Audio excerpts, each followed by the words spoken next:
Hi guys, and welcome to the channel. Thank you so much for stopping by. I really do appreciate it so very much. Today is 4 for 4, another 4 for 4, and this time it is the Hogwarts palettes from Ulta Beauty. I've tried all of them. I wore them all for 4 days. I mixed and matched them a little bit too, and I'm going to give you all of my ideas and results and just my reactions to them in general. If you've not already subscribed, please do consider subscribing. It would mean so very much to me. I always forget to introduce myself. Hello, I'm Aiden. I have had this channel for 4 years today, actually. I'm going to put this up on October 21st. This is 4 years ago. I posted my very first YouTube video.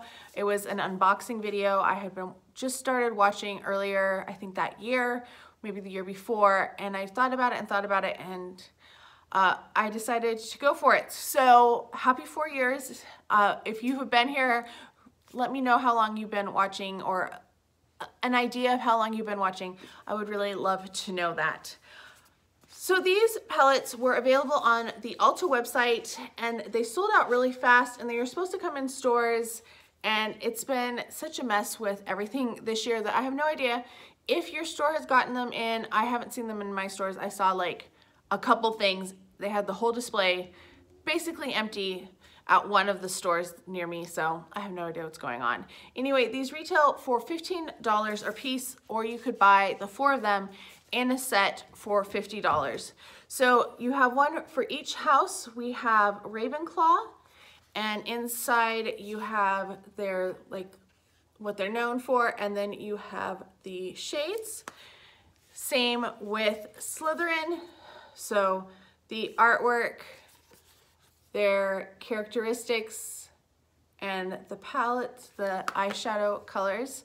Then we have Gryffindor. As you can see, those first 2 had like silver, and these 2 are gold. The next 2 are gold. And then finally we have Hufflepuff, and inside all of that. We're gonna start with Hufflepuff.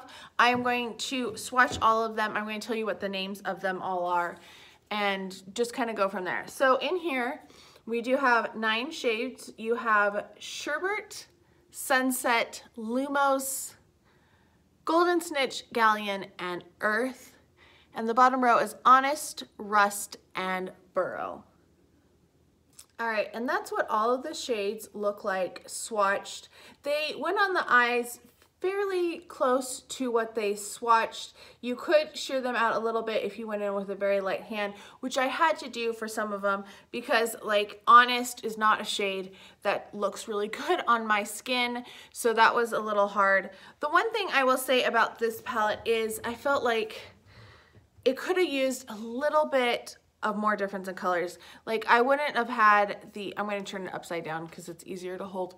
I wouldn't have had the gray in there. It kind of, like, these seem more warm toned for a lot of them. And then the 3 shimmers are kind of similar in nature. They're slightly different. This one is a little bit different than these 2, but those 2 are fairly close. And I did wear every single one of the shades in each one of these palettes. On its own, I felt like this worked pretty good. I liked when I just stuck with like the yellows, basically like this quadrant right here, a little of that one. I wasn't as impressed with the darker shades. They didn't work as well on my skin or with my skin tone. All right, next up is Gryffindor, and this one was the one I was most excited about because just the colors were right up my alley, things that I am more likely to wear. So in here we had Peach, Autumn, Chocolate Frog, Pure, Passion, and Howler, Mandrake, Chestnut, and Cocoa. So some of the names fit in with Harry Potter, I feel like, a little bit better than other ones, which was kind of interesting. I don't know where they got some of the names from. All right, and that's what they all look like swatched. So you're gonna see that there's a couple shades that are very similar. I feel like those went on is pretty similar on the skin, even though there is some difference to them, but on the skin they didn't look that much different. The one thing that I will say with this one is I didn't feel like all of the mattes were the same formula. Like the top row felt really creamy, but then when I got down here with these two, they felt more rough. Even those were like my favorite colors from there. So there was kind of a difference in shades. I wish that these two would have swatched a little bit different. They look very similar. They're just, you know, one more shimmery and one more matte. I did like this one. I'm going to say this right now. I don't think any of these, unless you are a collector, are worth going out to get and worth seeking out. I don't think that they're worth paying more than what retail was for originally, because they didn't work very well. And when I mixed and matched these two palettes together, it just ended up being a muddy kind of blob of color on my eyes by the end of the day.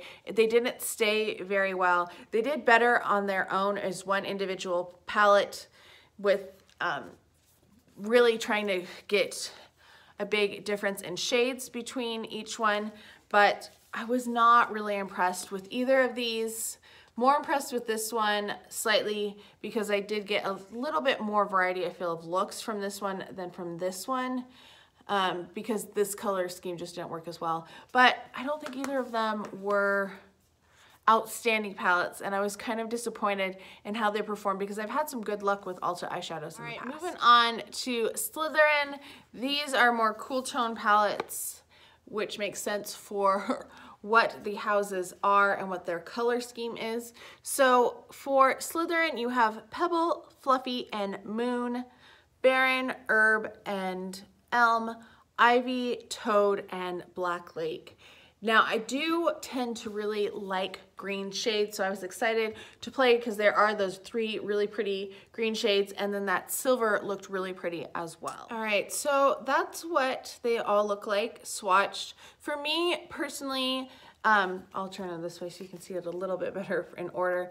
For me personally, that black shade didn't need to be in there. It didn't really add anything, and I feel like most of these shades are so dark anyway that you don't really want to add a black to them.